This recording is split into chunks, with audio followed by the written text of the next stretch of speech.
দোকান এবং ব্যবসা প্রতিষ্ঠানের ক্ষেত্রে সর্বোচ্চ 3 মাসের অগ্রিম নেওয়ার জন্য একটি নির্দেশনা চেয়েছি।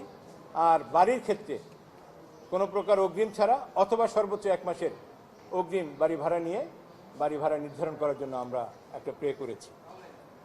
মহামান্য আদালত শুনেছেন। একইভাবে অ্যাটর্নি জেনারেল অফিস এই শুনানিতে পার্টিসিপেট করেছেন।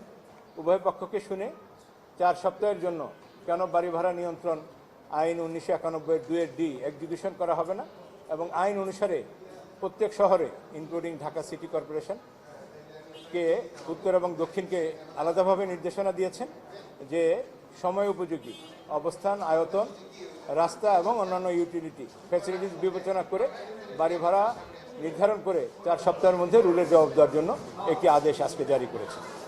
রিট করেছেন, রিটকারী হচ্ছেন জনাব ইমতিয়াজ আহমেদ। তিনি একজন সচেতন নাগরিক। তিনি পিআইএল এটা পাবলিক ইন্টারেস্ট লিটিগেশনের জনস্বার্থে উনি এই রিটটি ফাইল করেছেন রাজধানী সহ সারা দেশে। হাইকোর্টের 34 মাননীয় বিচারপতি সিকদার মাহমুদুর রাজি এবং মাননীয় বিচারপতি রাজিউদ্দিন আহমেদ। আমার মনে হয় যিনি পিটিশনার, আপনারা যদি একটু তাকে 1 মিনিট শোনেন। আমি ইমতিয়াজ উদ্দিন, একজন সচেতন নাগরিক হিসেবে আমি বাড়ি ভাড়া নিয়ে রিট করেছি। তো এখানে বাড়ি ভাড়া রিট করার জন্য আমি যে পয়েন্টগুলো উল্লেখ করেছিলাম সেটা হচ্ছে কি, প্রতিটা এলাকায় যেন ভাড়ার তালিকা তৈরি করা হয়। আর সেই ভাড়ার তালিকা বলতে কি শুধু আবাসিক তা না, সেটা যেন দোকানপাট এবং ব্যবসা প্রতিষ্ঠানের জন্য যেন আলাদা আলাদাভাবে তালিকা থাকে। আর 2 নম্বর হচ্ছে কি, প্রতি 4 বছর অন্তর অন্তর যেন ভাড়া বাড়ানো যায়, এর আগে যেন না বাড়ানোর কোনো অপশন রাখে। যেমন 2025 সালে কিন্তু ভাড়া বাড়ানো হয়েছে, তো পরবর্তী যেন 29 সাল এর আগে যেন কেউ ভাড়া বাড়াতে না পারে, অর্থাৎ প্রতি 4 বছর পর একসাথে সবাই বাড়াবে, প্রতি বছর হচ্ছে যার মতো করে না। এরপর হচ্ছে কি অ্যাডভান্স, সেটা ছাত্র বললো।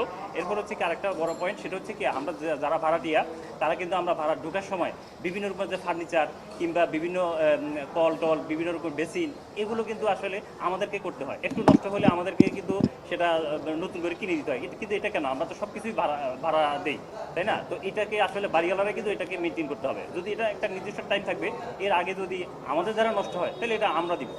আর এরপর হচ্ছে কি বাড়িওয়ালাদের যেন বড় অঙ্কের জরিমানা করার বিধান থাকে, কারণ বড় অঙ্কের জরিমানার বিধান না থাকলে এরা কখনো কিন্তু আসলে আইন হবে, সব কিছুই হবে, রিট হবে, কিন্তু কাজ হবে না।